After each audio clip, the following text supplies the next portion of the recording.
Hello, good evening everyone. Here I'm with Rafa Vega, one of the best journalists from Spain. And today we are gonna to talk from this episode for the podcast of Visit.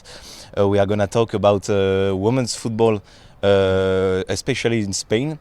Rafa Vega, can you please introduce yourself? I'm Rafa Vega. I'm a professor in EUSA and I'm also a sports journalist. I've worked in television for 20 years and I'm very glad and very happy to be with you, Valentin. How would you describe, from your opinion, the evolution of the women's football in Spain over the past 10 years? Mm-hmm. First, I would say hope about the future, about what's coming. And second, I would say surprised. Because, for example, in Spain, women's soccer, they weren't very in the top, and suddenly they won the World Cup in 2023. So this was a very good surprise, and this created this atmosphere for fans and for managers to see what's going on and to see what's coming and to understand that women need support to develop in soccer, in football. What was the real turning point? You were talking about like the Women's World Cup that they won, but what's the real turning point from your vision? I think it was very important a social movement, not only a sports movement, social movement.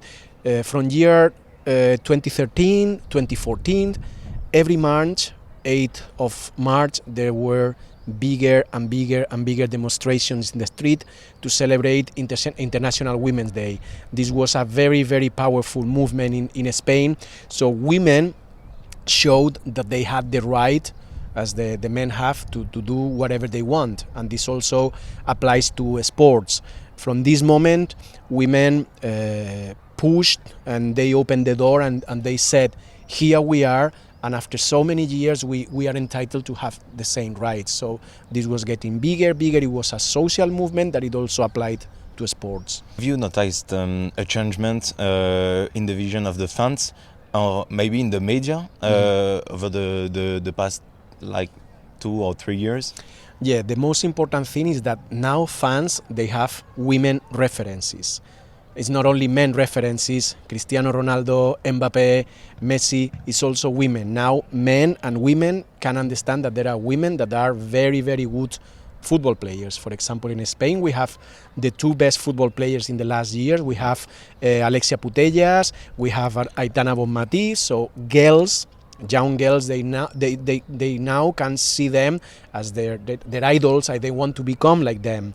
Women years ago, they didn't have that, unfortunately. All of the FC Barcelona teams are very like examples for every young woman. Yeah, and the good thing is that now the society are understanding that women need support.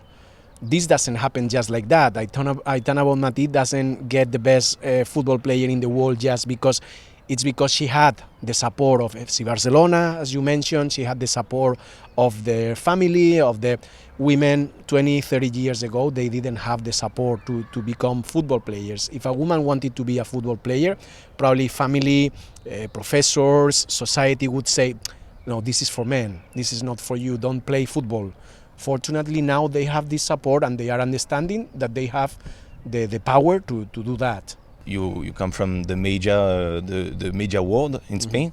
What you see in the development of the media, if the women are more like putting some lights, how is it going on? I have to be very critical with media in Spain because, as you said, there is a development in society. Women are fighting to have equal rights in society, in football, but in media we are not seeing that. If you go to a sports media outlet, to a newsroom, most of the people that you see, or most of the journalists, or all of the journalists that you see them, is men. And this means that we are not so sensitive to this situation. We don't understand the situation as women understand. We don't understand that we have to give access to women in the content that we select to be broadcasted on TV, in the content that we select to cover, to do coverages. So this is still difficult. We have to understand, and it's fantastic that, for example, in our subject, sports journalism, so many women are there. This means that maybe some of them are gonna be sport journalists, and they have this feeling about the situation. Unfortunately, men don't have this feeling about that. Which institutional initiatives does they have plan in the last few years?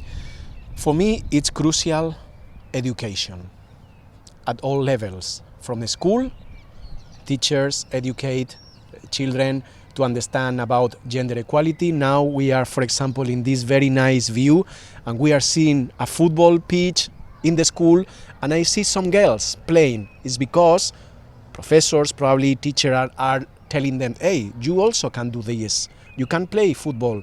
When I was a child, girls had to play volleyball, and we played football.